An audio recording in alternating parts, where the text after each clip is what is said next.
नमस्कार दोस्तों। आज हम बात करने वाले हैं सेकंड एंड एट्थ हाउस का कनेक्शन, या सेकंड या एट्थ हाउस आपके लाइफ में कैसे फर्क डालता है। सेकंड हाउस जो होता है वह आपकी फैमिली, फाइनेंस, साथ में आपकी वाणी, आपके टीथ, फाइनेंशियल एसेट्स, इस चीज को दर्शाता है। और जो एट्थ हाउस होता है आपका, वैसे कुंडली के सारे भावों में एट्थ हाउस को सबसे खतरनाक बताया गया है, क्योंकि कहीं ना कहीं यह किसी प्रकार की दुर्घटना, मृत्यु तुल्य कष्ट, रिसर्च डेवलपमेंट का वर्क, इससे संबंध रखता है। धन हानि और धन लाभ, इस चीज को दर्शाता है एट्थ हाउस। तो आप देखेंगे जब भी आपके सेकंड या एट्थ हाउस का कनेक्शन होगा, मान लीजिए किसी के सेकंड हाउस में मंगल और एट्थ हाउस में शनि हो, तो क्या प्रभाव डलते हैं इनके आपस में। यहां पर ग्रह बैठा होने से वह एट्थ हाउस से ऑटोमेटिकली एक लिंकेज बना लेता है, क्योंकि यहां बैठ के वो सप्तम दृष्टि अपनी एट्थ हाउस में डालता है। यहां से क्या होगा, उस इंसान का जब महादशा, प्रत्यंतर दशा या अंतर दशा का समय शुरू होगा, तो उस इंसान को एट्थ हाउस रिलेटेड काफी कष्ट सहने पड़ते हैं। कुछ लोगों का एक्सीडेंट हो जाता है उस समय, धन का नाश होता है, फैमिली से दूर हो जाते हैं, फाइनेंशियली बहुत प्रॉब्लम फेस करनी पड़ती है जब भी सेकंड एंड एट्थ हाउस का कनेक्शन हो जाता है आपस में।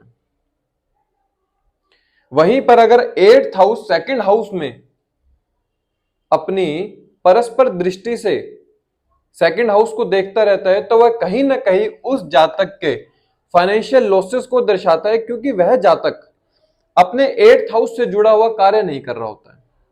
लेकिन यहीं पर जो लोग फैमिली के साथ जुड़ के बिजनेस करते हैं, मैन्युफैक्चरिंग का बिजनेस करते हैं या फिर कमेटी का बिजनेस करते हैं, अदर इन्वेस्टमेंट, लोगों की इन्वेस्टमेंट से कमीशन का पैसा बनाना, फैमिली बिजनेस है जिनका, उन लोगों के लिए यह एक लाभकारी दशा, अंतरदशा या प्रत्यंतर दशा बनती है।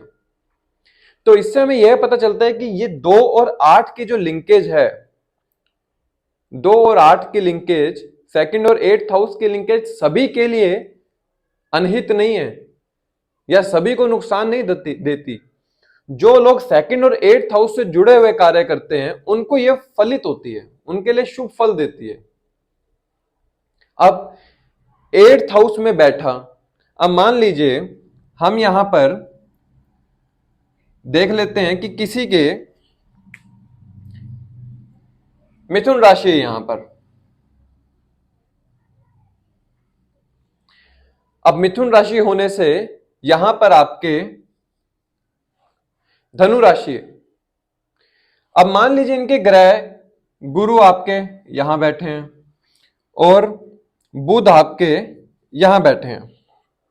अब हम मान लेते हैं ऐसे, तो जब भी गुरु में की दशा में बुध का अंतर या प्रत्यंतर आएगा, तो उस जातक को एक कष्ट सहना पड़ेगा फाइनेंशियली, या फिर फैमिली में डिस्प्यूट्स पैदा हो जाएंगे उनके काफी।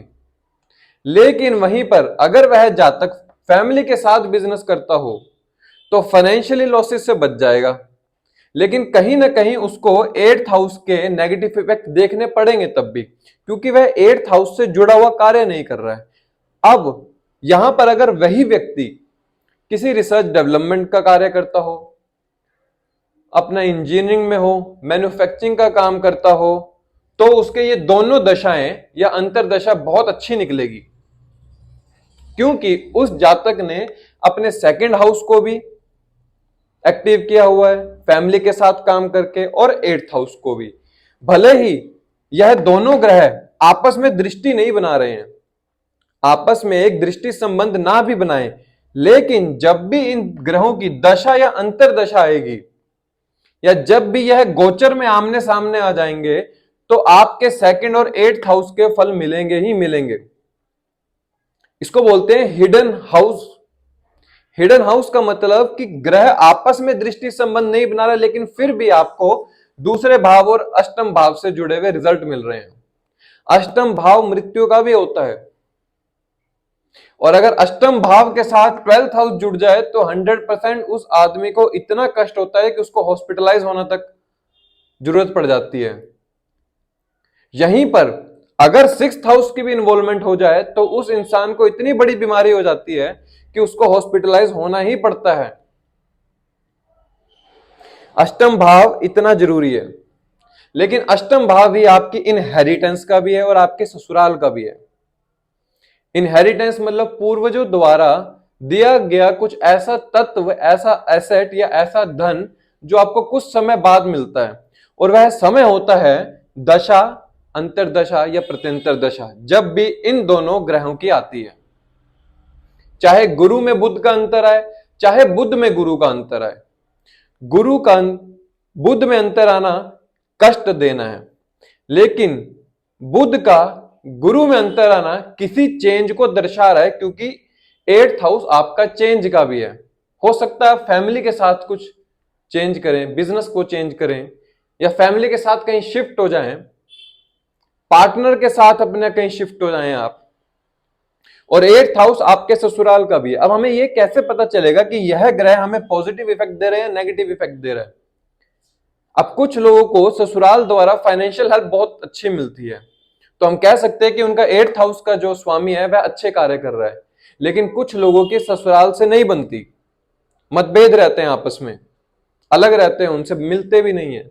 तो इससे यह पता चलता है कि उस जातक का 8th हाउस का जो स्वामी है वह उसको नेगेटिव इफेक्ट दे रहा है। अगर पॉजिटिव इफेक्ट देगा तो उसको वहां से गेन्स मिलेंगे, लाभ मिलेंगे। अगर नेगेटिव इफेक्ट देगा तो वह हानि करेगा। नेगेटिव इफेक्ट मतलब या तो उसके ऊपर किसी और ग्रह की दृष्टि हो जो कि पाप ग्रह हो, या फिर वह अपनी शत्रु राशि में बैठा हो तो उसको नेगेटिव इफेक्ट मिलेंगे। उस इफेक्ट को कम करने के लिए हम उस ग्रह का दान करते हैं, या फिर उस ग्रह के द्वारा जो भी चीजें जुड़ी हुई होती हैं उसको अपनी लाइफ में कम यूज करते हैं। अब जैसे यहां पर बुध ग्रह है, बुध आपको कष्ट दे रहे हैं, तो आप क्या करेंगे?